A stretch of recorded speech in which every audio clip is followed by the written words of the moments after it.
ça résonne. Bonjour à toutes et tous. Je te l'avais dit. Je vais commencer par remercier, faire un grand merci à... Alors, la présidente qui nous accueille, c'est Patricia, mais elle a dû s'absenter il y a quelques minutes. Mais Nathalie, la directrice de ce centre social, qui nous accueille donc avec beaucoup de joie. On a même du soleil aujourd'hui. On a le vice-président qui est là aussi. Donc, un grand merci à eux et je souhaite que nous les applaudissions très fort.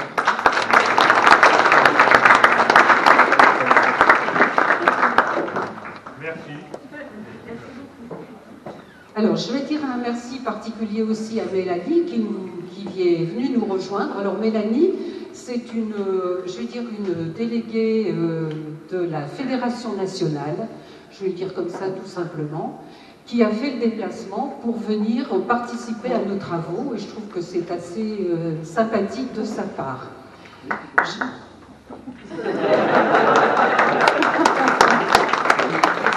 Alors, on n'a pas fini si on applaudit tout le monde. Bon, je ne citerai pas tous les noms, mais je vais quand même dire un grand merci à Monsieur Tribolet de la région, puisque la région est quand même très importante pour l'échange que nous allons avoir et que nous avons eu jusqu'à présent. Ça fait quelques années quand même que vous suivez un petit peu les travaux qui sont réalisés. Et un grand merci aussi à Delphine Auquidan de la CAF du Nord, qui représente la CAF du Nord ici ce soir. Il y a d'autres représentants de la CAF locale notamment, et de même, il y a des représentants du département, il y en a plusieurs, j'ai pu en saluer quelques-uns ici dans la salle. Un représentant de la ville de Lille qui a aussi fait le déplacement, qui est intéressé par les travaux qui ont été réalisés. Et aussi une représentante du Greta pour la région Hauts-de-France, donc c'est quand même important, nos travaux intéressent quand même beaucoup. Et l'intérêt, c'est justement tout ce partenariat qui peut se mettre en place et qui montre qu'on n'est pas seul à travailler dans un coin, mais qu'on travaille bien avec les autres et tous ensemble. Alors, nous sommes là pour ce qu'on appelle COPIL, comité de pilotage, bien sûr. C'est un comité de pilotage final. Centre socio-connecté, une belle aventure qui arrive au terme de la deuxième version, d'où ce COPIL final, comme nous l'avons dit. COPIL qui sera le temps de mesurer la progression de la démarche, les résultats et la suite à donner si besoin est. Une petite rétrospective va permettre de contextualiser la déambulation que vous avez pu faire dans ce forum qui vous a présenté, je vais dire, une partie des travaux réalisés dans les centres sociaux.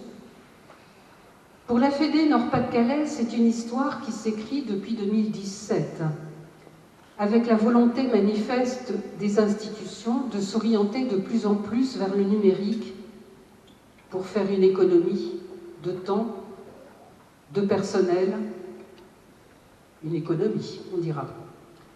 C'est une dynamique qui a été lancée principalement sur le territoire de la Mède, c'est la métropole lilloise, par une expérimentation financée par des fonds FEDER. En 2019, le territoire de la Flandre-Maritime, et nous en avons des représentants ici, s'y est associé, portant la démarche auprès de l'ensemble des centres sociaux fédérés du territoire. 2020-2021, crise Covid, vous vous en souvenez, isolement, désarroi, un vide à combler. Par le numérique, le contact a pu être maintenu, au moins pour ceux qui possédaient le matériel et savaient l'utiliser. C'est alors que l'Union européenne a décidé de promouvoir des projets portés par les régions dans l'objectif d'intéresser et de toucher un maximum d'habitants des régions.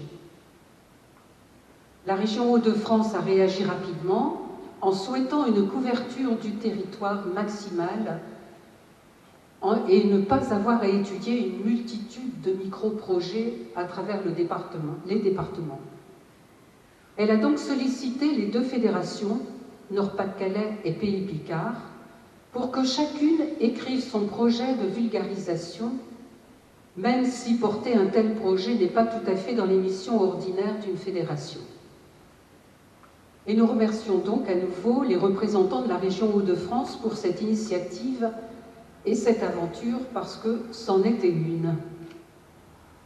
Le réseau a bien fonctionné puisque, à l'époque, 150 centres sociaux ont répondu positivement, soit 85% du réseau fédéré. Une première phase s'est déroulée de mai 2021 à mai 2023, pour laquelle le financement a été assuré à 80% par le FEDER. Les CAF et départements du Nord et du Pas-de-Calais ont participé à hauteur de 13% du budget. En plus de mise à disposition par les centres sociaux, des embauches de chargés de territoire en numérique et de coordinateurs ont été nécessaires. Une deuxième phase a suivi, pour laquelle le financement de FEDER était de 60% et non plus de 80%, avec toujours la participation des CAF et des départements. Et c'est cette phase qui va se terminer prochainement, d'où ce COPIL qui vient en faire le bilan.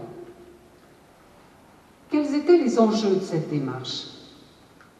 Une volonté des instances politiques régionales que chaque territoire anime un projet d'inclusion numérique en lien avec les problématiques locales et les partenaires locaux.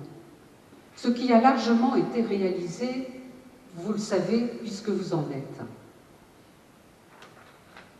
Un deuxième enjeu était une réponse à une nécessité d'essaimage de l'utilisation de l'outil numérique, si utile pendant la période Covid, même si tous n'y avaient pas accès. D'où l'intérêt de cette action, même si les plus jeunes sont maintenant très à l'aise, pour ne pas dire trop à l'aise avec cette forme de communication. Un autre enjeu était la familiarisation avec les formulaires en ligne, du fait de l'accélération de la dématérialisation des institutions, dématérialisation catastrophique encore pour certaines populations les plus précaires. La mise en place de services dédiés ne répond pas complètement aux besoins de bon nombre de personnes. Et cette fuite du contact par les institutions renforce par ailleurs les inégalités sociales et paradoxalement accentue l'isolement. Un autre enjeu non négligeable est de mettre en cohérence développement numérique et transition écologique, comme cela a pu être abordé lors de notre université de printemps en 2024, en vue d'une utilisation rationnelle et responsable de ces nouvelles technologies. Et cela fera l'objet d'un prochain projet éventuel. Ce comité de pilotage est donc l'occasion de mesurer, de valoriser le travail des centres sociaux et de la fédération avec les partenaires, ainsi que le chemin parcouru depuis le début de cette aventure, pour ne pas dire de cette gageure, car cela en était bien une. Il a permis que salariés et bénévoles se forment pour être en capacité d'accompagner les adhérents des centres sociaux à l'utilisation de l'outil informatique, et même plus si je dois évoquer l'IA, l'intelligence artificielle. Et les expérimentations présentes dans le forum sont un échantillon qui exprime qu'il est possible d'appréhender l'outil de façon ludique et productive. Ce comité de pilotage vient clore un projet qui a lancé une démarche inscrite de façon indélébile maintenant dans la vie des centres sociaux et de ses adhérents. Le numérique fait maintenant partie intégrante du projet social de chaque centre. Car le centre social est bien une unité qui rassemble de multiples ressources et forces au service des habitants et est alimenté par les habitants. Le numérique est un outil au service des habitants et pas seulement une facilité pour les institutions qui se doivent de respecter les citoyens en allant vers eux et surtout vers les plus fragiles. Les institutions n'ont pas à se désolidariser de ce lien avec les habitants et à se dédouaner en le laissant à d'autres qui ont ce souci d'accueillir et d'écouter les habitants des quartiers, quels qu'ils soient, l'accueil inconditionnel dans notre jargon. Il doit devenir un outil d'émancipation et de libération, et non un carcan qui enferme l'individu qui doit rester au centre des interventions. Et après, direz-vous, fort légitimement. Et les professionnels, d'ailleurs, nous interpellent régulièrement sur ce sujet. Au regard des premiers éléments d'évaluation de centres sociaux connectés, la région propose de nous accompagner pour poursuivre temporairement cette démarche en demandant une ouverture à d'autres sujets de transition. Je parlais tantôt du lien que nous avions fait lors de l'université de printemps en 2024 entre transition numérique et transformation écologique. Nous étions déjà dans une ébauche de ce qui pourrait se mettre en place ultérieurement. Et les transitions sont multiples, qu'elles soient écologiques, démographiques avec l'allongement de l'espérance de vie, etc. Je pense que des précisions vous seront données par la suite. Et je terminerai en disant que les centres sociaux, promoteurs de liens avec les habitants, sont aussi des acteurs de transition.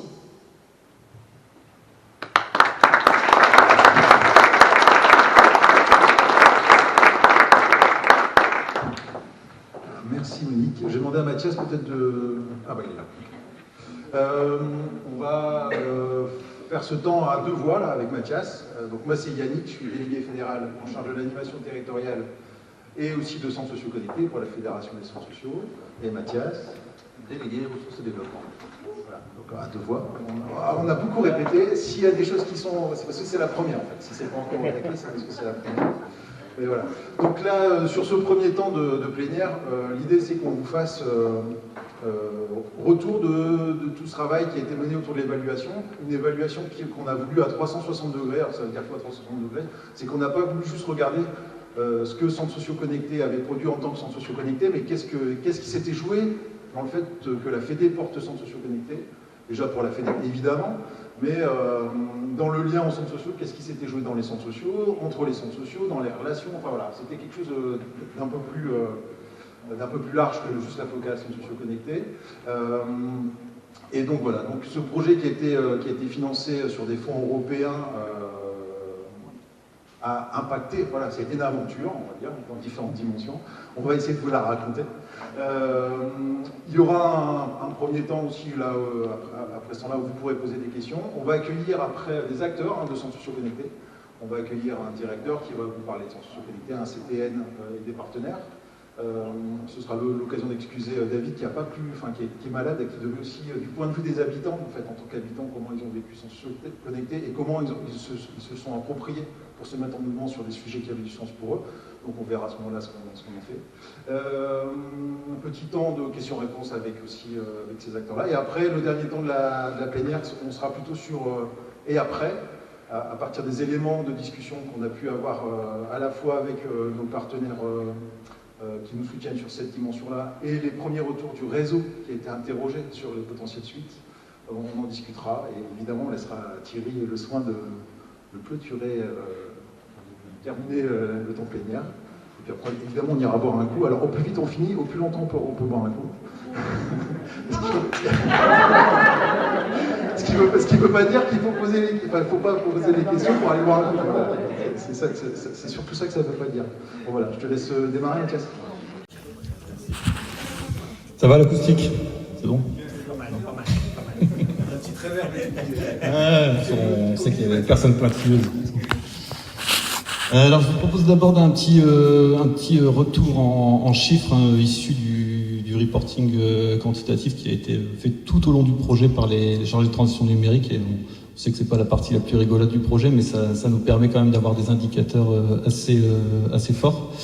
Donc d'abord, ce premier chiffre, 12 054, c'est le nombre de participants ou participantes uniques qui sont touchés directement par le projet. Alors j'insiste sur directement, parce que ce qu'on n'arrive pas à chiffrer, c'est aussi l'impact indirect, les personnes sont touchées indirectement, puisque je rappelle que notamment dans la philosophie du projet, l'idée c'est aussi d'irriguer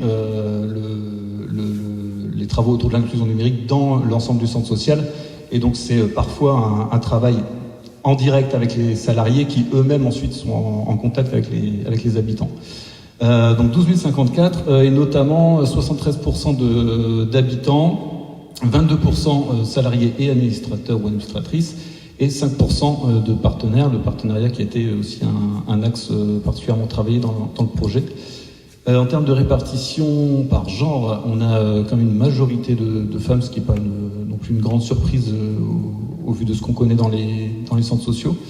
Et en termes de répartition par tranche d'âge, donc 0-12 ans, 13-25 ans, 26-59 et 60 ans et plus, c'est relativement équitable, sachant que là où on a le plus grand chiffre, 33%, c'est aussi sur la plus grande, la tranche d'âge la plus large. Alors 51 142, c'est le nombre de participations cumulées, avant on était sur les participants uniques. Et donc répartis sur à la fois des ateliers ou des réunions avec des habitants, la 16 712, des salariés et administrateurs 5 772, des partenaires 933 et des participations aux événements, là ça rassemble quand même 27 725 participations tout public confondu. Au total, sur l'ensemble du Nord-Pas-de-Calais, c'est 4020 ateliers, événements ou réunions, donc répartis comme suit, avec notamment une grande majorité d'ateliers à destination des habitants. Donc quand on dit atelier, ça peut prendre beaucoup de formes différentes. Hein. C'est soit des ateliers de médiation, soit de sensibilisation. Voilà, il y a beaucoup de choses qui sont possibles, ou de construction de projets aussi avec les habitants. Donc depuis 2021, cette fois-ci, on a mis en place, donc je pense que la majeure partie d'entre vous connaissent des webinums où on a entendu parler à un moment donné, donc des webinaires en fait thématiques autour de l'inclusion numérique. Donc ça, c'est des rendez-vous réguliers qui ont eu lieu tout au long du projet, avec en moyenne une cinquantaine de participants à chaque webinaire, et qui sont disponibles aussi en replay sur justement la plateforme ressources. Superbe transition, merci. 319 fiches ressources, ça c'est donc la plateforme ressources, vous avez pu la découvrir tout à l'heure, vous la connaissiez déjà. C'est notre outil principal de capitalisation en fait de tout ce qui est mis en place dans les centres sociaux. L'idée étant que ça remonte en fait depuis les centres sociaux. Alors principalement, ce sont les chargés de transition numérique qui ont alimenté cette plateforme, mais pas que. L'idée, c'est d'ouvrir et de continuer à dynamiser. Donc ça, c'est un travail au long cours et qui reste encore à faire pour que cette plateforme elle puisse servir vraiment à tous. Et d'ailleurs, sachez qu'elle n'est pas uniquement ouverte aux centres sociaux, c'est vraiment une plateforme ouverte à tout le monde. Chacun peut se créer un compte, aller consulter ou alimenter avec des fiches ressources. Et également 6 labos thématiques. Alors quand on dit 6 labos, c'est pas, il y a eu beaucoup plus de temps que ça qui ont été mis en place. Un bref rappel sur les labos, en fait, ce sont des espaces qu'on met en place pour explorer ensemble, collectivement, des thématiques, des sujets prégnants dans le réseau. Donc à titre d'exemple, vous voyez, vous avez la boussole numérique qui est un outil d'auto-évaluation qu'on a mis en place assez rapidement dans le projet. On a eu un labo sur la low-tech qui a abouti sur la constitution d'une formation à destination du réseau. Autour de la santé, de l'inclusion, autour de l'intelligence artificielle assez récemment, ça c'est encore une dynamique en cours. La web radio également, ça a donné lieu à la fois à la constitution d'une malweb radio qui est, sachez-le si c'est pas déjà le cas, qui est à destination du réseau, mais également une formation également qui a été conçue. Et enfin, éducation aux médias et à l'information, là aussi un sujet d'actualité, ou en tout cas qui revient fort actuellement. Beaucoup d'engouement sur ce sujet-là. Et là aussi, c'est un travail en cours, en partenariat avec l'école supérieure de journalisme de Lille. Alors là, ce ne sera pas exhaustif, mais c'est pour vous donner un petit aperçu en fait, des thématiques qui ont pu être développées. Alors vous voyez peut-être pas bien dans le fond. Pour les dire rapidement, l'accès aux droits, les comités locaux d'inclusion numérique. Donc ça, c'est un travail vraiment de partenariat à un niveau très local. C'est comment on refait du maillage autour de l'inclusion numérique en sachant qu'il y a, voilà, il y a eu des territoires où parfois même l'interconnaissance sur ce que faisait chacun des partenaires n'était pas forcément évidente, et donc ça a permis ce travail-là.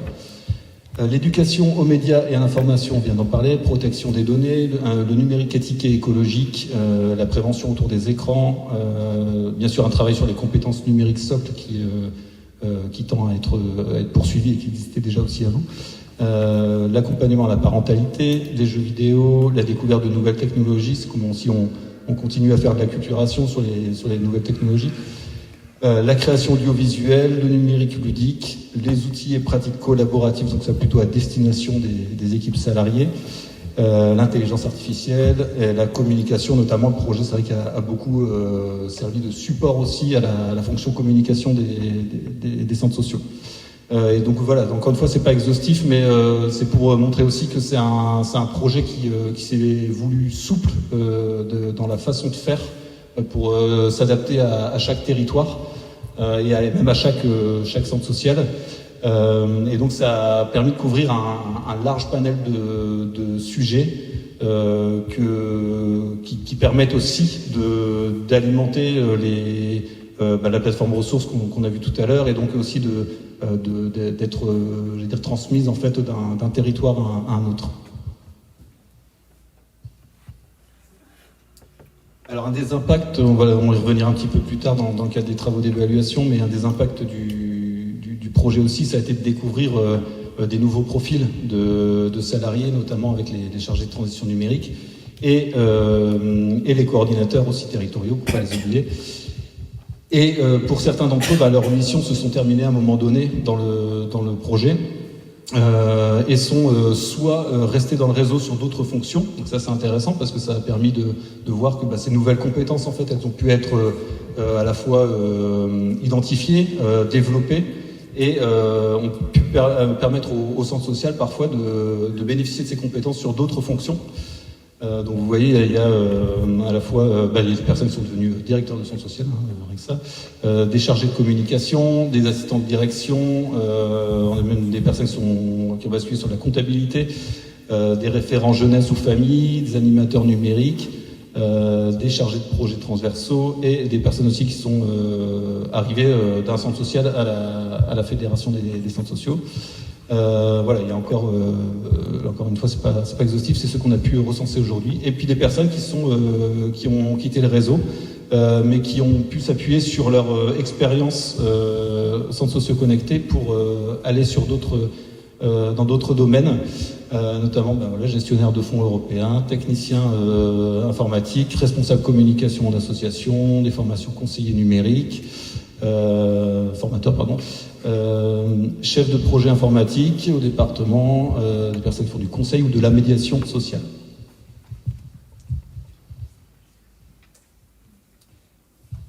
Alors, les démarches d'évaluation, pour ceux qui ont eu l'occasion tout à l'heure de faire un petit tour par ici, pour vous la resituer en quelques phrases. Comme l'a dit Yannick, ça se voulait à 360 degrés, et donc à la fois autant sur le fond du projet, c'est-à-dire sur la transition numérique, mais aussi sur la forme, ce que ça a pu avoir comme impact au niveau du réseau et en termes de ressources humaines également. Les modalités sont les suivantes. On a eu notamment, on a exploité cet outil dont je parlais tout à l'heure, la boussole numérique, qui a été mise en place à 22 reprises, donc ça a démarré en septembre 2024, et cette phase-là s'est terminée en février 2025.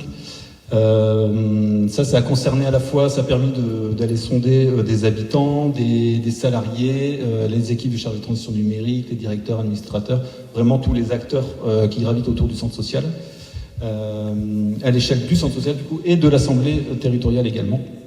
On a eu 2 questionnaires en ligne, dont un dirigé à l'ensemble des directions du réseau, et également de l'équipe de coordination centres sociaux connectés. Également des échanges ouverts, c'est-à-dire sur les instances qui existaient déjà, notamment en assemblée territoriale ou autour de comités de pilotage, et 15 entretiens individuels qui ont été menés avec les chargés de transition numérique, pour ne pas perdre aussi l'essence de ce que eux ont pu vivre au travers du projet en tant que vraiment acteurs premiers de ce projet.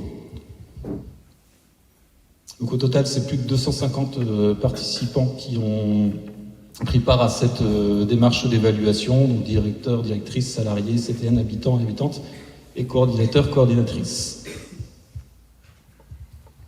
Alors, ce ne sera pas exhaustif encore une fois, mais ça, on va avoir deux livrables qui vont bientôt paraître, dont notamment un rapport d'évaluation complet. Là, vous avez vraiment la synthèse de la synthèse. Ce sont vraiment les points forts qui ressortent de ces premiers travaux d'évaluation. Ici, c'est vraiment sur la transition numérique, donc sur le fond du projet. D'abord, la question, c'était de se poser sur des choses qu'on pensait, qu'on avait posées comme hypothèse. Est-ce qu'on a pu vérifier ou non ces hypothèses, et notamment en premier lieu, bien sûr, est-ce que l'objectif de la transition numérique a été atteint, si on peut dire que c'est un objectif, j'allais dire, atteignable, parce qu'on sait que ça n'est jamais vraiment terminé. En tout cas, clairement, il y a eu un impact très positif qui a été objectivé. On a vu aussi un renforcement des compétences numériques, notamment des équipes salariées qui se sentent aussi globalement plus à l'aise dans l'accompagnement des habitants. Les centres sociaux qui sont devenus des lieux ressources reconnus. Alors ça, c'est un point très fort aussi, c'est-à-dire que on parlait de partenariat tout à l'heure, et c'est vrai que ça a permis de changer aussi l'image des centres sociaux sur la question de l'inclusion numérique, et d'être repérés comme lieu très essentiel en fait sur le territoire sur lequel ils sont ancrés, en tant qu'acteurs autour du numérique. Alors ça ne veut pas dire qu'ils font tout le temps. Par contre, ils ont été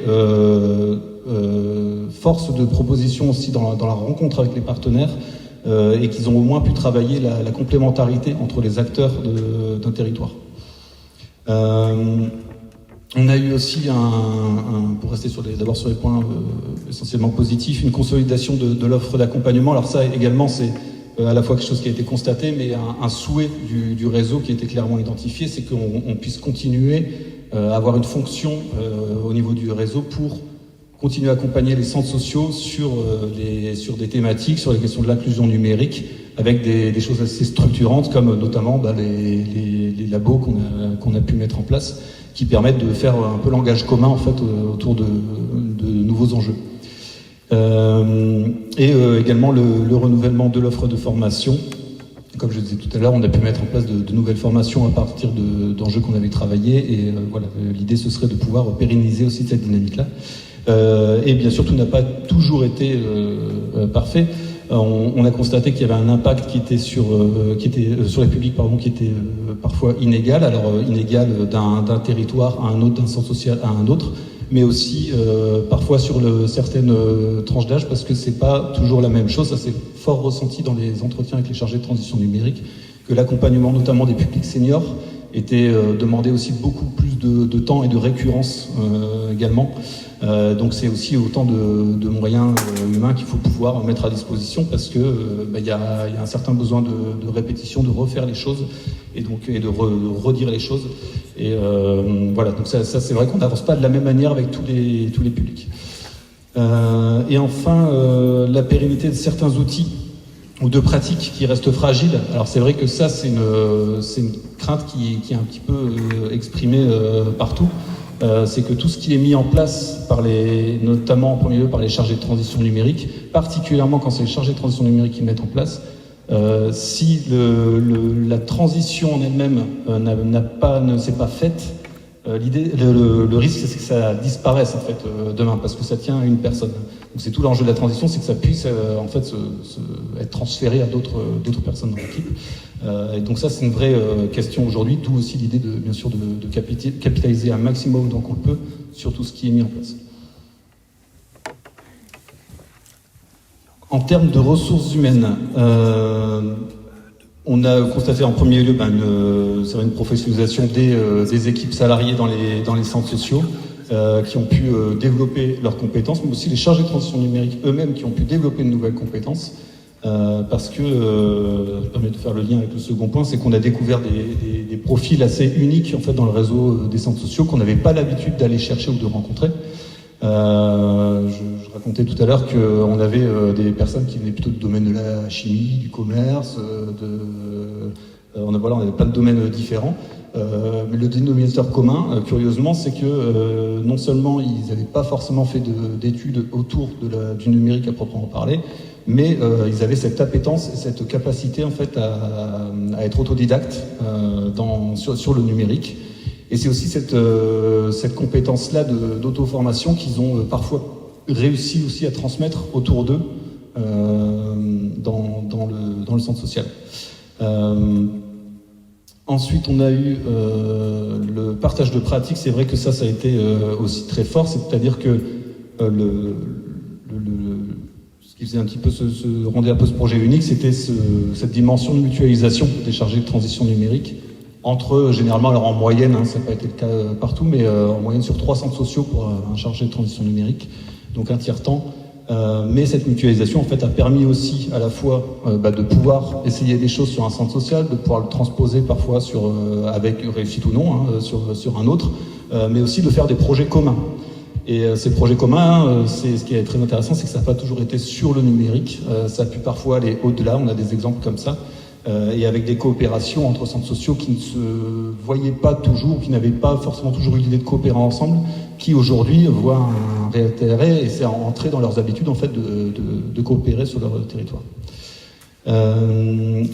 Et enfin, voilà, le point faible, c'était peut-être l'identification du chargé de transition numérique dans l'équipe locale, qui était parfois très très flou parce que, je vous disais, c'était à peu près un tiers-temps par centre social, donc il faut se rendre compte de ce que ça veut dire, c'est-à-dire qu'en moyenne, sur une semaine, la personne était là à peu près un jour et demi.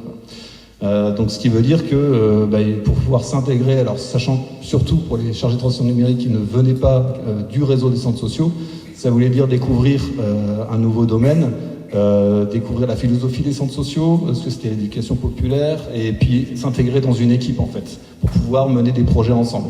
Donc ça a été très très énergivore, et parfois aussi ça a été de la remise en question perpétuelle pendant les premiers mois. Très souvent ça a fini par se régler un petit peu au fil de l'expérience, et puis quand il y avait un dialogue qui était au moins facilité avec les directions, c'était ça facilitait les choses et ça a fini par créer des très beaux projets.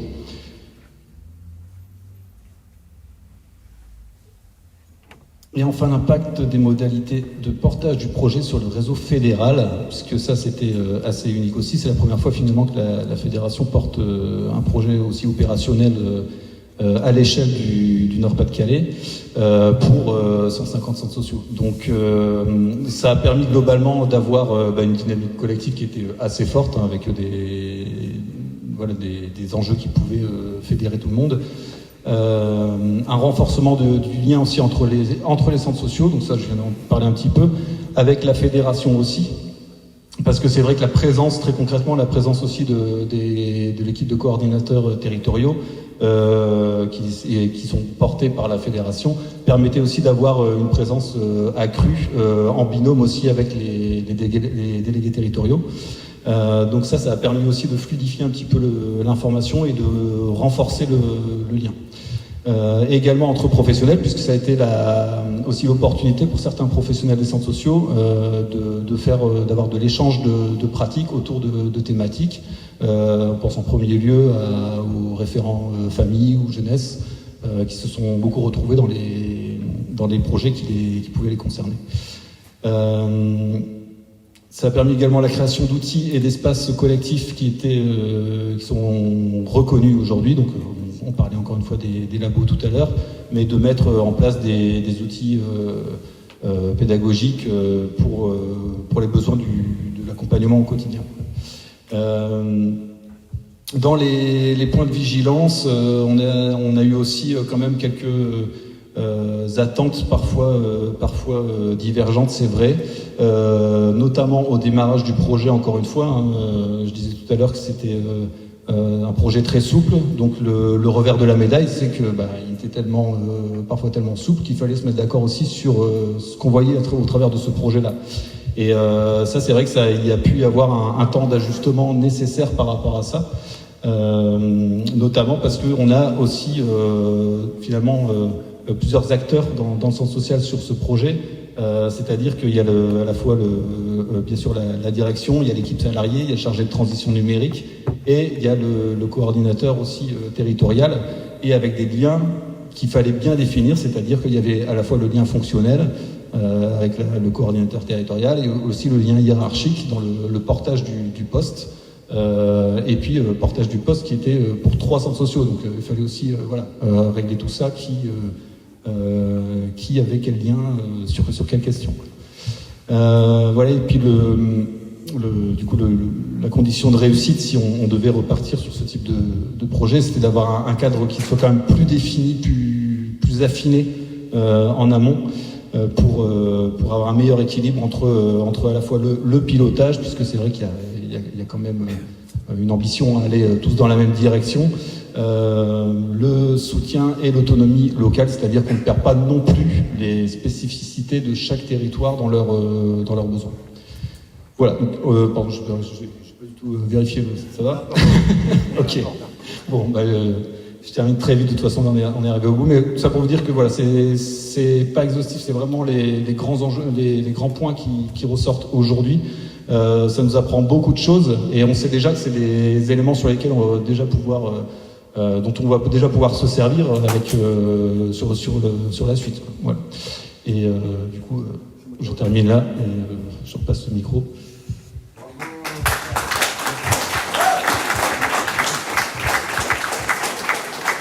Est-ce qu'il y a des questions, peut-être à ce moment-là du déroulé? Est-ce qu'il y a des choses qui n'ont pas été suffisamment...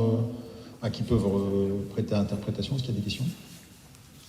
Ce travail-là, en fait, il a été piloté par Mélanie, qui est la chef de projet sur Centres Sociaux Connectés, et Mathias. Mais aussi, il est passé à la mulette d'une commission numérique, en fait, qui associait des membres du réseau, qu'ils soient bénévoles, professionnels, des directions, des CTN, etc. Du coup, voilà, c'est quelque chose qui a été en fait revisité à partir des éléments qui avaient été collectés par l'équipe pilotée par Mélanie et Mathias. S'il n'y a pas de questions à ce moment-là, moi je vais inviter Yves, Mélissa, Anya et Guillaume à venir me rejoindre là, sur cet endroit-là. L'idée c'est que on fasse aussi parler un peu les acteurs, parce qu'on pourrait croire que ce qu'on dit nous, c'est pas la vérité. D'abord, on va faire parler les gens qui ont vécu centres sociaux.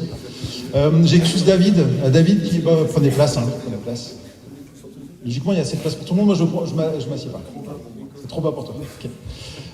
David qui devait vous partager une expérience qui avait été menée sur le centre social d'Humas à Lens, où un collectif d'habitants s'était mis en mouvement sur la restauration de PC, le reconditionnement de PC, pour doter des familles qui n'avaient pas de PC justement dans cette période de Covid. Ce qu'on a décidé avec Mathias, c'est qu'on allait réaliser une petite vidéo, en fait, une interview de David et du collectif pour vous rendre compte de ce qu'on voulait valoriser. Mais on va profiter de la présence de Yves en tant que directeur, Mélissa en tant que CTN et Anya et Guillaume du coup sur la dimension plutôt partenariale des centres sociaux connectés pour vous éclairer sur le centre sociaux connecté du point de vue des acteurs, en tout cas de là où ils l'ont vécu. Et la première question, je commence par Yves, en tant que directeur. Centre sociaux connecté, qu'est-ce qui s'est joué, toi, en tant que directeur et pour le centre social? Alors, Yves a aussi cette capacité à pouvoir prendre la parole longtemps. Voilà. Donc les 2-3 éléments les plus significatifs pour toi de ce qui a pu jouer autour de centres sociaux connectés. Voilà. Ok. C'est bon, on passe ici. Je vais intervenir sur deux versants. Le versant centres sociaux connectés issu des ruraux. Vous voulez que je me lève? Je vais avoir mon haut pull rouge.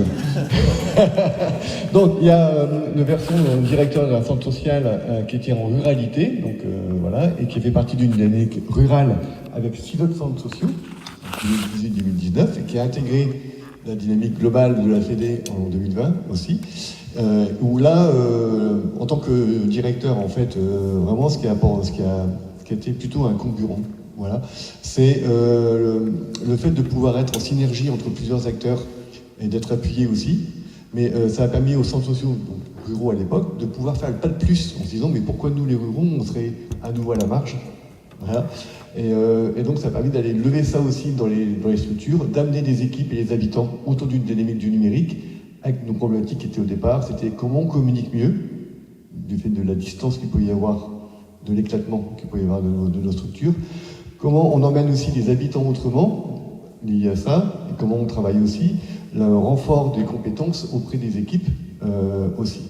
Et donc ça, c'était vraiment un beau levier, et ça a permis de faire des beaux projets, puisque par exemple, on a travaillé sur ce projet-là, sur ce connecté, sur la création d'un site web, comment on travaille ensemble notre communication en tant que centres sociaux. Donc l'architecture globale, comment on travaille, un graphiste qui a travaillé ça, et après on a travaillé avec les habitants sur vous voulez entendre quoi, vous voulez voir quoi là-dedans.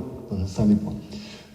Après les équipes, après on a travaillé comme un peu tout le monde sur la montée en compétences. Et le deuxième point important qu'on va retrouver aussi sur les centres sociaux, je suis arrivé ensuite plutôt là du côté de l'urbain, mais c'est le travail de coopération et de mutualisation entre les directions et entre les équipes aussi.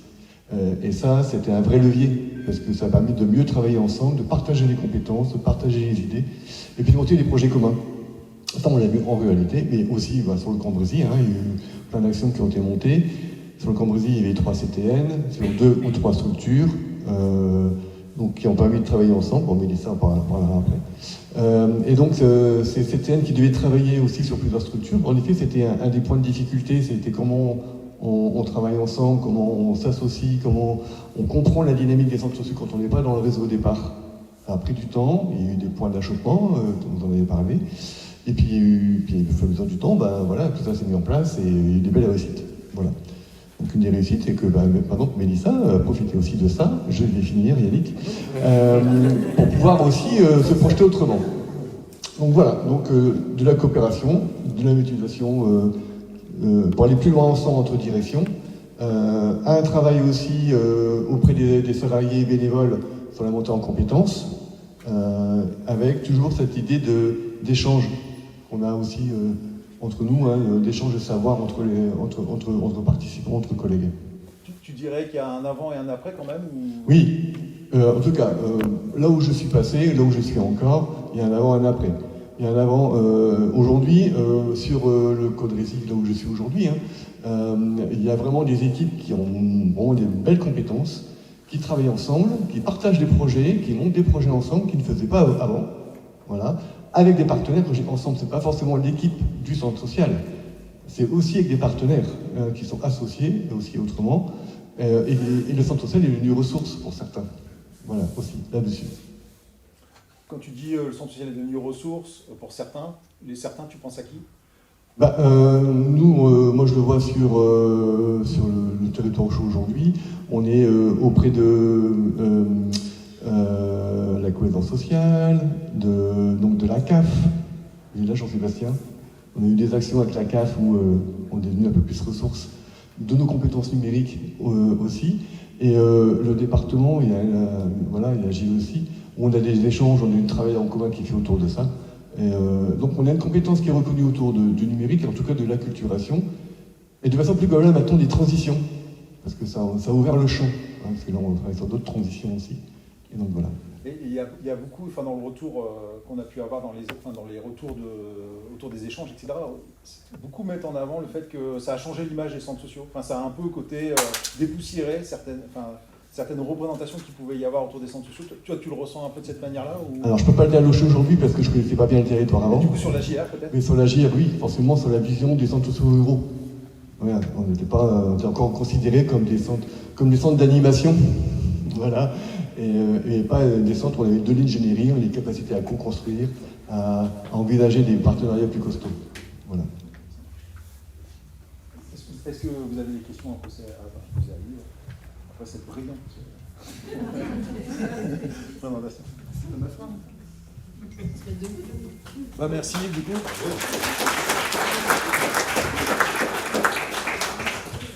Alors Mélissa qui est chargée de transition numérique, l'idée c'est que tu nous fasses part un petit peu de ton point de vue sur moi en tant que chargé de transition numérique, ma place finalement au carrefour des professionnels, des habitants, de sujets que toi tu peux ressentir avec une position un peu particulière par rapport au fait que les CTN s'intéressent à des choses, assurent des veilles sur des choses que finalement peut-être on n'avait pas l'habitude d'avoir ces réflexes-là en tant que centres sociaux, on va dire sans centres sociaux connectés. Voilà. Qu'est-ce que tu peux nous raconter de ça, de là où tu es, et de ce que tu as pu faire? Alors, bonjour tout le monde. Alors, j'ai quitté mon poste de CTN il y a très peu de temps, mais j'ai toujours un peu un pied dans le projet. Alors, je reprends un peu ce que Mathias a dit tout à l'heure. En plus, on avait échangé lors d'un entretien.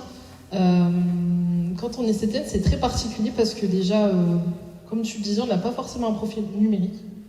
Pour le coup, on n'a pas fait forcément des études dans le domaine. Donc, on arrive dans les centres sociaux. Pour ma part, je ne connaissais pas du tout la dynamique des centres sociaux. Certaines valeurs que j'ai pu découvrir avec le temps, et j'en suis très reconnaissante d'ailleurs. Mais on arrive là, on se dit, bon, moi j'étais sur 3 centres sociaux. On se dit, ok, je viens pour quelle mission? Et on se rend compte que, comme tu disais, c'est beaucoup. On est là, on est autodidacte et on apprend en fait. Donc on apprend chaque jour et on se positionne un peu comme au départ. Quand on arrive, on se dit, bon, je dois faire un diagnostic, je sais pas trop comment je vais le mettre en place, etc. Et on est sur 3 équipes, pour certains, d'autres 9, ou je sais plus. Et on essaie d'être à l'écoute, en fait. Donc on se rend compte qu'être à l'écoute des collègues, d'apprendre sur leurs pratiques, c'est essentiel pour savoir où on va déjà. Et ensuite, en fait, on apprend à co-construire avec eux. Et le numérique, c'est un peu une entrée pour aussi découvrir d'autres thématiques et travailler d'autres projets. Après, en tant que CTN, ce qui est intéressant, c'est que au départ, on est un peu isolé, puis en fait, on se dit, ben tiens, j'ai mes collègues, j'ai ma direction, j'ai les bénévoles, j'ai les salles, enfin, j'ai vraiment un peu tout le monde. Et on est au milieu d'un écosystème comme ça qui se fait, et on apprend à connecter un peu tout le monde. Alors, c'est pour ça que le terme centres sociaux connectés, je le trouvais très pertinent, parce qu'en soi, on parle de se connecter à Internet, au numérique, mais en fait, on se connecte entre nous, ce qui fait que ça a fait des beaux projets communs, comme on le disait tout à l'heure. En tout cas, sur le camp Brésil, au Code-Région, on a fait des trucs chouettes. Et avec les partenaires, on se connecte. Donc, le CTN, il est un peu là en tirant un peu certains fils, en étant en collaboration avec, par exemple, la coordinatrice territoriale et nos ressources sur le terrain, quoi. Donc, que ce soit nos bénévoles, nos salariés, etc. Le truc le plus chouette que tu gardes comme souvenir, ou je sais pas quoi, enfin, si le souvenir, c'est pas forcément le mot, mais voilà, le truc. Bon, Yves, il a dit son arrivée. Alors, dans le cadre de centres sociaux connectés, d'accord. On parle d'action ou juste de... Oui, quelque chose qui est vraiment... où tu te dis là, si j'avais pas été là, et si j'avais pas été là, comment dire, s'il n'y avait pas eu ce projet-là et cette intention-là, ça se serait pas produit et ça aurait été dommage. Ouais. Moi, c'est vraiment l'esprit de mutualisation. Le fait de faire ensemble, je trouve que je pense que c'est la plus belle chose que j'ai pu voir de mes yeux, en tout cas perso et professionnel. Parce que, je prends un exemple d'une action, mais il y en a plein d'autres qui se sont faites. On a mis en place une messagerie au sein de nos 3 centres sociaux communes. Et moi, je pense que c'est l'une des plus grandes satisfactions, c'est de voir que des collègues apprennent à rentrer en contact ensemble et à se parler, alors peut-être via une messagerie, mais qui se rencontrent et qui collaborent sur plein de projets cool, en fait. Ça marche. Voilà. Merci, Lisa. Est-ce que...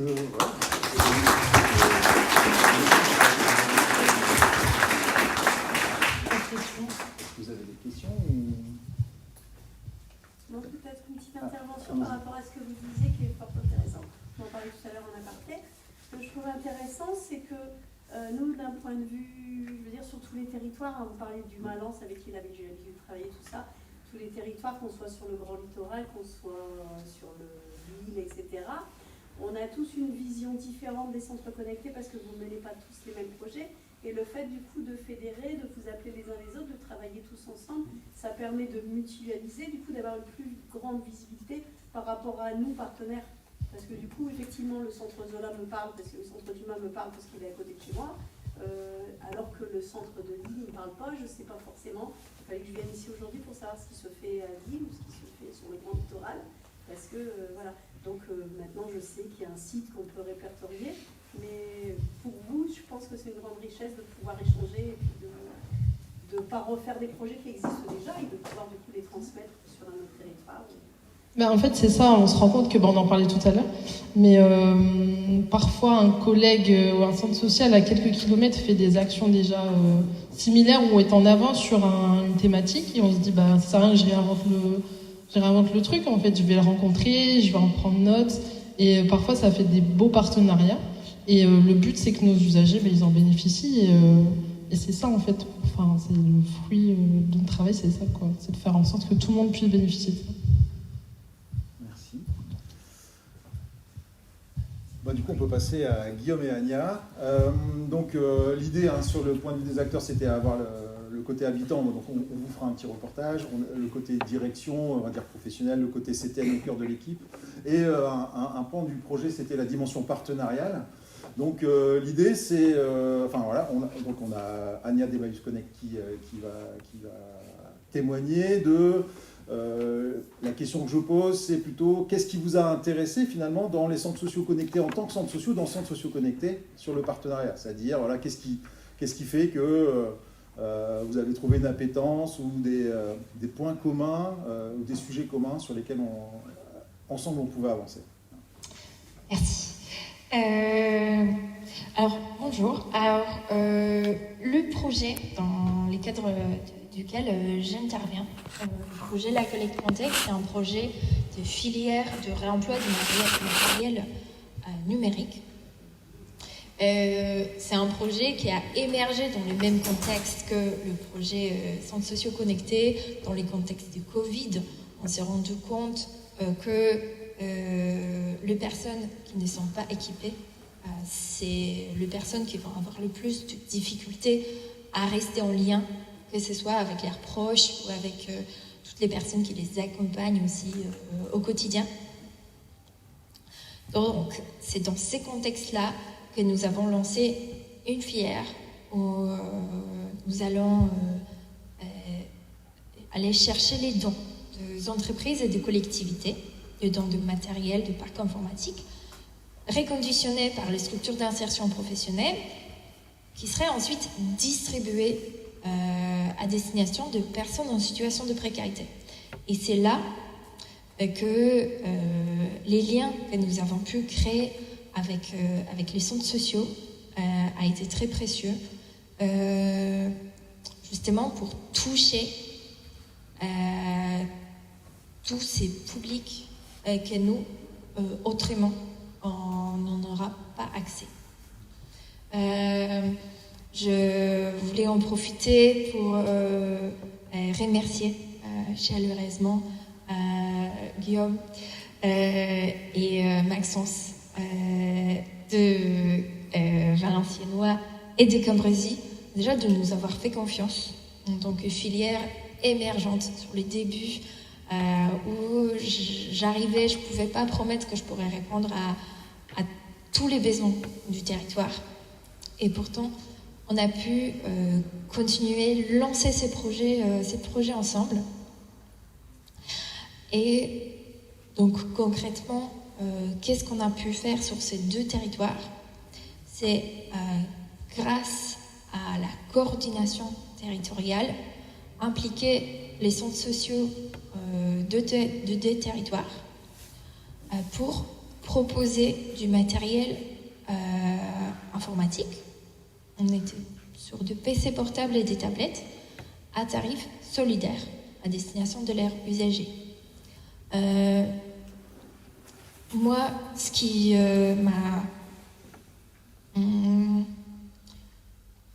m'a beaucoup plu de travailler avec les centres sociaux, c'est de savoir que les personnes qui vont avoir accès à ce matériel, je peux être confiante qu'ils seront bien accompagnés sur les usages de manière humaine et aussi sur tous les aspects techniques qui auront la réponse à toutes les questions.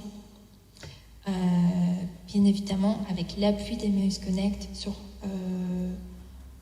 comment apporter ces réponses, comment garantir le matériel, assurer la prise en charge s'il y a le moins de soucis.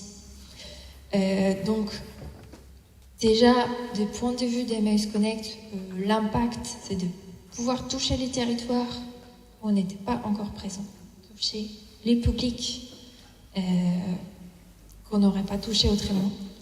Mais l'impact le plus important pour moi, c'est de permettre à près d'une centaine de personnes d'avoir accès à du matériel numérique et lever leurs freins liés à l'exclusion numérique.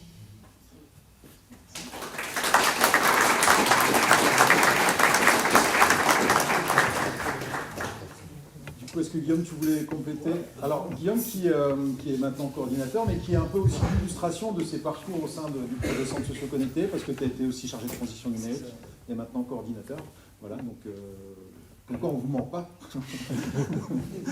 Vas-y, du coup, c'est aussi intéressant d'avoir ton regard qui est un peu multiple en fait, à la fois sur une coordination récente, mais aussi en tant que CTN, et du coup en lien étroit avec un partenaire sur un sujet commun. En fait, ce partenariat, il est vraiment enrichissant parce que nous, en tant que chargé de transition numérique, du coup, j'ai pu faire des ateliers dans les centres sociaux et comme sur beaucoup de territoires, en fait, les ateliers numériques, on voit que les freins qu'ont les habitants, peu importe leur âge, c'est le manque de matériel numérique. Alors nous, à la marge, dans les centres, on s'efforce d'essayer de proposer du matériel, on s'efforce de le faire. Alors parfois, c'est du reconditionnement de 3 ou 4 ordinateurs fixes, vraiment à la marge. Et le partenariat, du coup, avec Emmaüs Connect, ça nous permet de proposer en fait des ordinateurs donc à prix solidaire, donc allant de 100 à 150 euros, aux habitants. Et c'est vraiment une manière de lever les freins en fait facilement.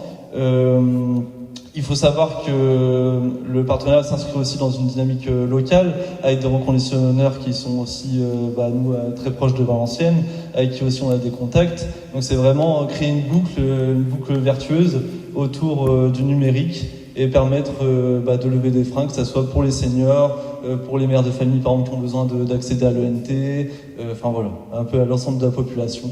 Donc c'est en ça que ce partenariat est vraiment très enrichissant et qui va continuer aussi pendant plusieurs années, je l'espère. Voilà.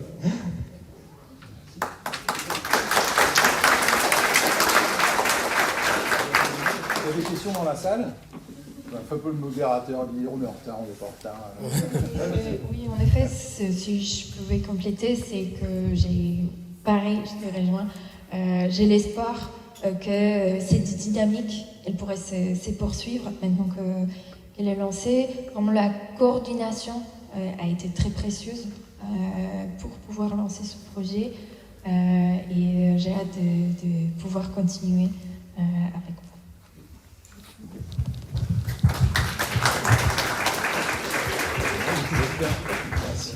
Je vais vous libérer. Sauf s'il y a des questions. Apparemment, c'est parce qu'on en dit trop. Ou trop bien. S'il n'y a pas de questions, on en est un peu à se dire là finalement, centre sociaux connectés, ça a permis de faire centre social, tout simplement. C'est-à-dire que on a trouvé un prétexte, entre guillemets, en tout cas on a tillé davantage le fait qu'on puisse davantage travailler ensemble, se connaître, partager nos compétences, les développer, se mobiliser sur des sujets communs et dépasser ensemble ces obstacles qu'on peut rencontrer. C'est pas qu'on le faisait pas avant, mais ça a permis d'insister avec des moyens sur des sujets qui étaient, des moyens supplémentaires et sur des sujets qui avaient du sens sur les territoires. Aujourd'hui, donc, on est fort de ces éléments-là, c'est-à-dire qu'on a un certain nombre de choses qu'on trouve essentielles à garder. Et dans les relations qu'on peut avoir avec nos partenaires institutionnels et financiers, on a un sujet autour de passer de centres sociaux connectés à centres sociaux acteurs des transitions. Alors c'est un nom qui est transitoire, qui est plutôt le concept sur lequel on s'appuie pour construire avec le réseau, à partir de ce qu'on a vécu en tant que fédération et ce que les centres sociaux ont vécu en tant que centres sociaux fédérés, sur la suite. L'idée, c'est qu'en quelques minutes, moi, je puisse vous donner un petit peu les éléments saillants, de vous dire de là où on en est aujourd'hui, de ces éléments saillants, et du coup, des prochaines étapes qui se présentent en quelques minutes. Donc, on va pas revenir dessus, mais voilà, le réseau, qu'est-ce qui est évident et qu'est-ce qui est intéressant dans ce qui s'est joué, c'est le réseau des centres sociaux en tant que centres sociaux. La proximité, la capacité à mailler sur son territoire. Le fait que, globalement, quand on regarde le réseau des centres sociaux sur le Nord-Pas-de-Calais, il y a un maillage fin des territoires. Et cette capacité à aller chercher ou à travailler avec celles et ceux qui sont les plus éloignés du droit commun. On est aussi repéré dans la capacité à être agile, la créativité. Voilà, les centres sociaux sont aussi... on met en évidence ces qualités-là dans le centre socio-connecté, la proximité avec les habitants et une capacité à faire. On a quand même, là je dis avec mes mots, on a fait quand même un truc de fou, à 150, avec un projet à piloter avec 40 partenaires, ce qui est quand même une folie administrative. Je le dis avec ce mot-là, je pense que c'en est une vraiment. Et il y a une confiance, voilà, qui s'est créée dans cette capacité à faire. Donc la dimension administrative du projet, hein, voilà. Donc ça c'est quand même un point de vigilance, c'est-à-dire que parfois dans le pilotage de ça, on pourrait ne se centrer que sur les exigences qui sont liées au rendre compte. Du coup, on pourrait perdre le sens de ce qu'on a à faire. Et donc voilà, si dans la suite du projet, c'est de se dire réduire la charge administrative, ce sera quand même essentiel. Sinon, on peut vite devenir fou, ça fait quand même en moins d'une minute. Parfois, ce que ça peut renvoyer en termes administratifs. On peut passer sur la slide suivante. Donc l'ambition qui est en train de se construire, c'est évidemment continuer à travailler sur la fracture numérique et accompagner la transition numérique. Ça, c'est quelque chose qui est essentiel dans le projet. Mais aussi d'outiller le réseau sur la capacité à répondre aux enjeux de transformation écologique, citoyenne et solidaire, et participer à mettre en mouvement les acteurs sur cette dimension. Comment ? Donc en construisant des actions et des solutions durables et structurantes à l'échelle de chaque échelle territoriale. Il s'agit donc de mettre en place un appui à la construction d'écosystèmes en territoire pour faciliter la pérennisation des dynamiques. Ce qui est déjà le cas. Mais là, on va dire qu'on met une couche supplémentaire dans la capacité de chaque territoire à finalement se prendre en main avec des outils supplémentaires sur ces sujets-là. De manière générale, il s'agit de poursuivre l'accompagnement des centres sociaux en tant que tiers-lieu de proximité au plus près des réalités des habitants et des territoires. Ça, c'est la définition d'un centre social. Donc, évidemment, on va continuer à garder et à valoriser ce qui est produit. C'est-à-dire qu'à un moment donné, les pépites qui peuvent se créer en territoire, il s'agit de les partager. Quand on dit que l'image des centres sociaux, elle a pu évoluer sur certains territoires par le biais, par le prisme de centres sociaux connectés, il faut continuer à le dire, à le montrer, à le démontrer. Donc la plateforme ressources, l'idée c'est d'en faire un outil du quotidien et de le faire vivre. Il y a déjà 300 pépites, enfin plus de 300 pépites qui sont dessus. L'idée c'est de continuer à enrichir ces éléments-là. Quelques exemples, le soutien à la parentalité numérique, l'éducation média à l'information, la veille éducative en ligne, la découverte et le soutien des usages éthiques des outils numériques, un questionnement assez aussi profond sur la question de la place de l'intelligence artificielle dans tout ça. Quelle parole politique on construit, nous, en tant que fédération, en tant que réseau des centres sociaux, autour de ce sujet-là. Voilà, donc ça, c'est des choses qu'on souhaiterait mettre au travail. Et sur la dimension autour de la transformation écologique, citoyenne et solidaire, c'est de se dire, il y a des chiches qui ont été votées par le réseau qui peuvent croiser, en fait, les préoccupations, c'est-à-dire le cadre qui peut être proposé par les services de la région dans le cadre du FEDER, et ce que nous, on a envie de mettre au travail, parce que ça a du sens pour nous. Voilà, le soutien au réemploi, on en a parlé, l'animation d'espaces d'éducation à la biodiversité, enfin voilà, vous pourrez le lire dans le compte-rendu. Mais ça, c'est au croisement de ce qui est possible de faire, on a du grain. Encore une vignette. Donc les premières mises de travail, là, c'est concrètement comment ça s'organiserait. Une ingénierie mieux ciblée dont l'ancrage territorial est renforcé. Donc voilà, la dimension territoriale. Qui est consolidée, appuyée par l'équipe fédérale en lien avec les coordinateurs territoriaux. Voilà. Un accompagnement plus opérationnel des centres sociaux pour accompagner ces transitions multiples, c'est-à-dire qu'un côté ingénierie, quelque chose qui serait plus opérationnel. L'idée que ça doit participer à un mariage partenarial institutionnel, c'est-à-dire qu'on a des sujets communs. Le centre social, dans cette fonction d'animation globale et coordination, peut être ce mailleur et ce tisseur de liens forts sur des sujets communs, et de se dire qu'à un moment donné, si on est 10 autour de la table, s'il y en a un qui se retire, il y en a toujours 9 qui peuvent continuer à apporter la dynamique qui est au travail. Et ça peut être aussi une des conditions de la réussite. Ce qu'on arrive à faire parfois, mais là qu'on va se donner comme ambition en tant que donc cette intention, elle est nourrie par les travaux de la commission. On a une commission transformation écologique, citoyenne et solidaire qui avance sur ces questions-là. On a la commission numérique qui a aussi, qui de manière un peu parallèle et concomitante, enfin voilà, il y a des choses qui se croisent. Donc voilà, ça veut dire que ces premières pistes de travail-là, elles viennent évidemment de ce qu'on s'est dit juste avant, du cadre qui est proposé, et aussi des premiers retours qu'on peut avoir du réseau. il y a encore combien de minutes? C'est la dernière. C'est-à-dire que là, suite à la dernière rencontre avec les services de la région, Thierry s'en va, mais c'est bientôt de lui parler en plus. C'est pas grave, moi je peux parler longtemps. On a présenté ces éléments, pas de manière aussi exhaustive au réseau. Et on a questionné dans une première intention qui dirait chiche, quoi, on y va.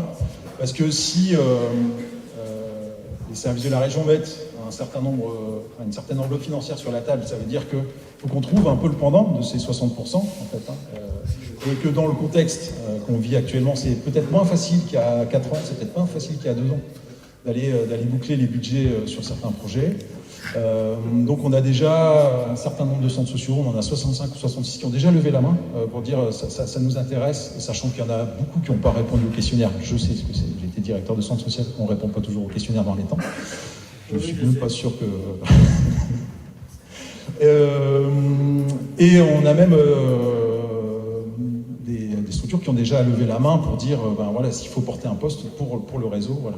C'est-à-dire qu'on a aussi développé il y a des réflexes qui s'installent aussi de se dire sur les postes mutualisés, c'est moins un obstacle de se dire je vais porter un poste pour d'autres structures. Ce qui est aussi un acquis de la démarche, qui pouvait exister de manière un peu à la marge avant et qui s'est amplifié avec ce projet-là. Voilà, donc là où on en est, c'est-à-dire que, grosso modo, là, dans les 15 prochains jours, 3 semaines, là, on va être dans un lien intensif avec le réseau pour aller un peu plus loin sur construire, au regard de ce que nous on a repéré comme étant des éléments aidant à la réussite d'un projet, les acquis de l'expérience, etc. On a du grain à moudre. Voilà, ça ne va pas être de tout repos dans les prochains jours. Mais voilà, je sais que ce réseau a cette capacité à se mobiliser sur des temps courts et de manière forte et pertinente. Du coup, on va voir si on réussit encore à le faire cette fois-ci. Si vous n'avez pas de questions à me poser... Ah. Où en êtes-vous là par rapport aux réponses aux appels à projets, etc. C'est en cours? Là, ouais, du coup, c'est quand même assez récent en fait. Hein. Finalement, le dernier rendez-vous qu'on a eu, c'était il y a peut-être 3 semaines, 15 jours, 3 semaines. Un mois, c'est vrai. Je ne sais plus. Enfin bref. Il y a eu les 15. On enlève les 15 jours de vacances. Ouais. Donc on s'est vu, on a interpellé le réseau. Après aussi, on a nos instances internes. Voilà. Comme vous avez vu, c'était pas gagné que la Fédé porte un projet de cette ampleur. C'est pas dans l'ADN de la Fédé, d'une Fédé en tout cas, de porter ce type de projet-là. Il s'est joué des choses. Donc il a fallu aussi qu'il y ait des éléments d'échange avec nos instances démocratiques internes avant de voilà. Et puis après, on a très vite interpellé le réseau et là, ça va continuer, mais là de manière plus intensive parce qu'on voit, on n'était pas sûr que finalement le réseau se dise, on va se saisir de cette opportunité-là. A priori, on y va. Donc, on reste après. Non. Et donc tout doit être prêt pour fin juin. Thierry. Alors, dans la demi-heure qu'on m'a donnée. Ok, donc est-ce qu'on est à la fin d'une aventure ou au milieu du gué ou voilà, à une étape. Déjà sur cette étape-là, on a Alexandre nous a confirmé qu'on allait prolonger un peu cette étape existante de Centres Sociaux Connectés jusqu'à la fin du mois d'août. Non. Et ensuite, on est dans la construction. Ce qui est bien un peu quand même de revenir en arrière. Yannick parlait, est-ce que c'est le boulot de la fédération de porter un projet de cette ampleur, ou plutôt d'appuyer des dynamiques locales? On sait qu'en tout cas, en 2017, il y a des pionniers, il y en a un ici, Jean-Philippe, et quelques centres sociaux de la MEL qui viennent nous voir en disant, certes, il y a déjà une histoire autour de l'informatique, du numérique, dans les centres sociaux, d'ailleurs, déjà des choses qui avaient été impulsées par les régions, les cybercentres, les cyberpoints, etc., qui étaient plutôt des lieux où on a accompagné des pratiques autour de Word, etc. Donc il y avait ces lieux-là qui existaient déjà dans les centres sociaux et avec une intuition de dire il faut aller plus loin, il faut transformer les centres sociaux pour que les centres sociaux deviennent, on a appelé ensuite dans la deuxième étape, des tiers-lieux numériques, c'est-à-dire que l'ensemble des équipes, bénévoles, salariés, dans leurs relations aux habitants, aux partenaires, etc., s'imprègnent du numérique dans une dimension qui nous intéresse, et l'usage des habitants, l'inclusion. Quand je dis usage des habitants, c'est aussi les pratiques professionnelles. Donc ça, c'est l'idée de départ, et ensuite on a des rencontres. Parce qu'il faut aussi que quand il y a des pionniers, notamment ceux de l'AMEL, en même temps, il faut qu'il y ait des rencontres qui disent, dans un projet innovant, il va falloir qu'il y ait des gens qui croient un peu en nous. Première rencontre de personnes qui croient que c'est intéressant, c'est le ministre de la politique de la ville de l'époque, Caner, qui dit « Ok, je peux mettre un peu de sous, mais il faut aller chercher d'autres sous ». Et la deuxième rencontre importante, c'est avec la région, et notamment avec une femme où rien n'aurait été possible, c'était votre directrice du numérique à la région, Isabelle Zeller. Et dans l'histoire, ou dans le truc de Mathias tout à l'heure, que sont-ils devenus? Donc Isabelle Zeller, qui était directrice du numérique, ça s'appelait comme ça déjà le poste? Oui, bref, elle s'appelait directrice du numérique à la région. Aujourd'hui, à la retraite, elle est administratrice de la Fédération nationale des centres sociaux, et elle est administratrice d'une fédération Centre-Val de Loire, c'est ça? Ouais. Donc ça veut dire qu'elle aussi, voilà, elle a migré et elle est devenue...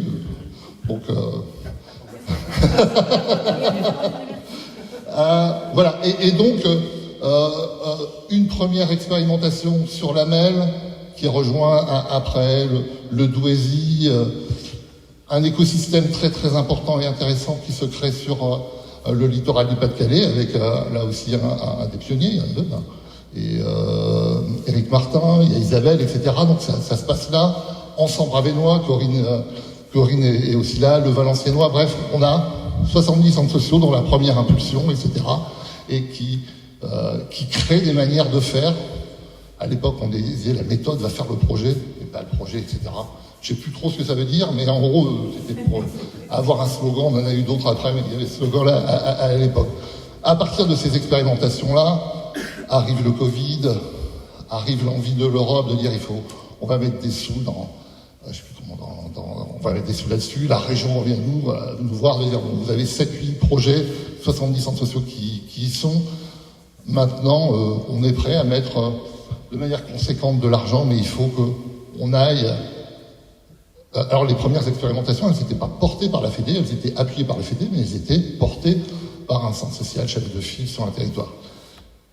Il faut passer à une dimension régionale, donc c'est-à-dire passer de 70 pour nous à 150, sur les pays picards également, il ne faut pas les oublier également, puisqu'ils étaient aussi de l'aventure, également à une échelle. Donc se va se poser la question au conseil d'administration de la fédération de dire est-ce que c'est notre boulot de faire ça, de dire de porter un projet pour 150 centres sociaux, c'est-à-dire porter des gens, porter des sous, et l'effet que ça peut avoir sur notre organisation également.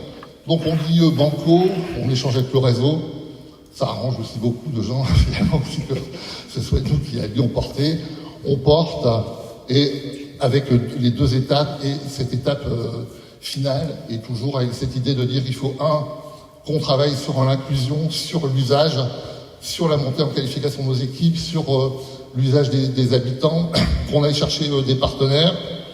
D'autres partenaires nous rejoignent, on l'a dit, les deux CAF, les départements, le département du Nord, l'État, moins. Et donc il s'est passé plein de trucs qu'on a vus. Donc aujourd'hui, en tout cas, une fierté de ce que vous avez fait, de ce qu'on a fait collectivement, de ce qu'on a produit et bougé dans ce qu'est un centre social. En 2017, les centres sociaux n'étaient pas repérés. Il y avait d'autres, d'ailleurs, un peu par provocation. Je ne sais pas si tu te rappelles, Alexandre, mais quand j'ai dit on va s'appeler tiers-lieu numérique de proximité, il y a beaucoup de tiers-lieux qui ont dit tiers-lieu c'est nous, etc. Bon, voilà. En tout cas, nous, on disait que dans la définition officielle de ce qu'est un tiers-lieu, notamment dans le maillage, dans la relation aux habitants, dans la proximité, c'était pas trop mal de se dire que les centres sociaux sont des tiers-lieux numériques de proximité. Aujourd'hui, le label Centres sociaux connectés est reconnu. Dans les Hauts-de-France, il est reconnu également nationalement. D'ailleurs, nos copains Picard, maintenant, ça s'appelle aussi Centres sociaux connectés. Je pense que les Lyonnais s'appellent Centres sociaux connectés. où ils ont essayé. La région les a moins, puis je sais pas pourquoi. Le label, il est reconnu, enfin il est déposé, on a un label qui s'appelle Centres sociaux connectés. D'autres centres sociaux s'appellent Centres sociaux connectés ailleurs. Bien évidemment, on va leur donner le label, mais qui est déposé. J'ai mis plein de choses. Le label, j'en ai parlé. Peut-être sur la suite. Donc, Yannick en a parlé. On va voir si je pense. On est en train de construire 70 centres sociaux, c'est ça. Pour l'instant, Yannick, on dit qu'il faut y aller. C'est-à-dire qu'on ira à nous, et c'est un peu la décision qu'on a eue au conseil d'administration, si de manière significative le réseau y va. On va pas construire un truc en chambre. On construit comme on l'a fait avec le réseau. Il faut aussi que ce soit un nombre significatif. Bon, on va y arriver, puisque on est déjà quand même pas loin d'un seuil minimum, avec de nouveaux enjeux, de nouvelles ambitions, les deux transitions, centres sociaux. Moi, je trouve que c'est pas mal quand même comme titre. Acteur de transition. C'est un titre en chambre. D'accord. Voilà. Bon, on peut faire un peu de descendant pour l'instant. Et voilà. Donc, voilà, on va voir si dans les quelques mois qui restent, on est en capacité à le faire. Je tiens quand même à remercier l'équipe, déjà l'équipe fédérale, parce que Alexandre nous dit souvent, votre projet c'est un truc de dingue qui n'existe pas ailleurs, avec une quarantaine de partenaires. Et donc il faut un peu des gens fous. Et on a, par exemple, on a une équipe, Mélanie qui est pas là. On le regrette, notre chef de projet, elle est souffrante.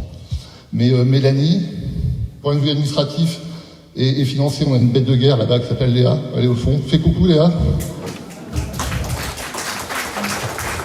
Pour porter ce bazar, hein, parce que 50 partenaires, il faut aller les chercher des partenaires, il faut remonter des dépenses. J'ai perdu mes cheveux, elle commence à les perdre, elle prend beaucoup de rides, Léa, parce qu'il faut, voilà, monter avec autant, il faut aussi être très rigoureux pour que les sous également rentrent, parce qu'à la fin, il faut qu'on aille chercher des sous pour que nous, on puisse les reverser également. Donc, merci Léa, merci à Yannick, hein, qui peut-être aussi remercier Camille Julien, qui était la première chef de projet, qui là aussi est maintenant dans des sphères très hautes, etc. Donc, elle a grandi aussi avec nous. Les cordeaux, le boulot que Mathias, merci aussi Mathias, là, dans cette période un peu compliquée, avec la force de Mélanie, d'avoir repris aussi brillamment le boulot. Les cordeaux de territoire, et bien évidemment tous les chargés de transition numérique. Certains nous ont quittés. On l'a vu, il y a des parcours intéressants. Certains sont devenus directeurs et directrices de centre social. Parce que c'est une grande nouvelle pour eux. Mais en tout cas, voilà, il y a quand même 5-6 directeurs de centres sociaux aujourd'hui qui sont passés par Centres sociaux connectés. Voilà, en tout cas, merci à tous. J'espère qu'on est et Louis. Louis, c'est notre chargé de com. Il est nulle part et il est partout. C'est lui les visuels, c'est bien, c'est dynamique, c'est jeune, c'est moderne, c'est quelquefois un peu, comment dire, voilà, il ose des choses, hein, et la com européenne est bien faite, bravo. Voilà, en tout cas, c'est important, c'est lui qui fait notre web, comment on appelle ça, notre lettre d'information, parce que j'ai pas beaucoup on appelle ça web. Et voilà, et merci aussi, et donc merci à toutes et à tous, et puis à bientôt pour de nouvelles aventures. Est-ce que vous voulez dire quelques mots? Madame la Région, Monsieur la Région, Madame la Colfon. Je vous prends au dépourvu. Bientôt vous allez être administratrice d'une fédération. J'ai entendu le message. Non, déjà bonjour à toutes et à tous. J'ai pas eu l'occasion de vous saluer, mais bravo pour tout ce travail accompli, parce qu'effectivement vous partiez. Ça paraît évident quasiment aujourd'hui. Je pense que ça, je disais à Alexandre, ça fait partie des ADN maintenant de vos centres sociaux, mais au final, c'était pas si évident que ça il y a quelques années, et donc vraiment bravo et félicitations pour ce chemin parcouru ensemble. Et c'est le ensemble qui est important, vraiment, dans ce qu'on a entendu, dans vos retours d'expérience et dans ce que vous avez pu relater. C'est ce ensemble qui vous rend encore plus fort, et plus fort au service de vos habitants, au service de nos habitants sur l'ensemble de la région, pour les accompagner sur ce sujet ô combien important de l'exclusion numérique. Alors pour plein de raisons, elles ont été redites tout à l'heure, mais c'est vrai que maintenant on ne peut pas avancer sereinement. En tout cas, le numérique, il est partout, il est à tous les instants de nos vies, et j'aime à le rappeler, et Alexandre va dire elle radote en fait, c'est pas grave. Il faut qu'on marche sur nos deux jambes. Et c'est vrai que nous, côté région, on accompagne le développement du numérique dans nos territoires, parce qu'on ne peut pas faire sans le numérique. C'est un atout pour nos collectivités, pour nos entreprises. Mais on ne peut pas, à côté, laisser nos habitants s'exclure naturellement. Et quand j'y habitants, je parle aussi parfois même des artisans, des petites entreprises qui, elles aussi, se trouvent confrontées à cette difficulté. Donc, on a besoin des acteurs de terrain comme vous pour faire ce relais, pour accompagner, pour expliquer. Tout à l'heure, là, dans la salle où on parlait d'IA, on dédramatise l'IA, c'est aussi un sujet important. Donc voilà, vous êtes au cœur, en tout cas, de ces politiques. Donc, un grand merci. Merci de continuer l'aventure. Parce que, vous y êtes au seuil, là où... J'ai compris que vous ne vouliez pas dire que ça y est, ça continuait, mais qu'en fait, on va continuer une aventure ensemble. Oui. Il reste quelques réponses encore au questionnaire, mais elles vont pas tarder à arriver. C'était les vacances, il fallait, puis tout le monde est très chargé, donc voilà. Mais quand vous allez leur passer un coup de fil, ils vont vous dire oui tout de suite. Ouais. Donc voilà, je serai pas plus long, parce que je pense qu'il y a quelque chose après qui est attendu. Et donc, je ne vais pas monopoliser la parole. Mais en tout cas, vraiment, vous redire un grand bravo et continuer comme ça, et on sera à vos côtés. Ok, merci. Donc, la région y va, il faut que les CAF y aillent également. Il faut que le département y retourne, puisqu'il y a été un moment, il n'y était plus. Mais donc, bref, c'est-à-dire qu'il va falloir aussi dans cette économie, et c'est une des raisons également que la région continue à nous appuyer, c'est qu'elle sait également qu'on a encore quelques pas à faire pour que d'autres nous accompagnent également de manière plus volontariste. Les deux CAF, il n'y a pas de souci, il faut aussi qu'on soit en capacité à aller chercher d'autres partenaires dans le Nord, dans le Pas-de-Calais, mais également sur vos différents territoires. Là, les directions s'y emploient également, et merci. Et donc, voilà, je remercie également, parce que dans cette dynamique-là également, de notre proximité, de notre relation au territoire, les délégués territoriales, puisque c'est 4 femmes, jouent également un rôle. Elles vont encore jouer un rôle, voire accentuer ce rôle. Donc, merci également à Julie, Lydie, Hélène et Camille de jouer ce rôle de maillage sur les territoires avec les cordeaux de territoire. Donc, bravo à tout le monde. Et enfin, on va pouvoir aller boire un coup, Yannick. Voilà, merci beaucoup en tout cas.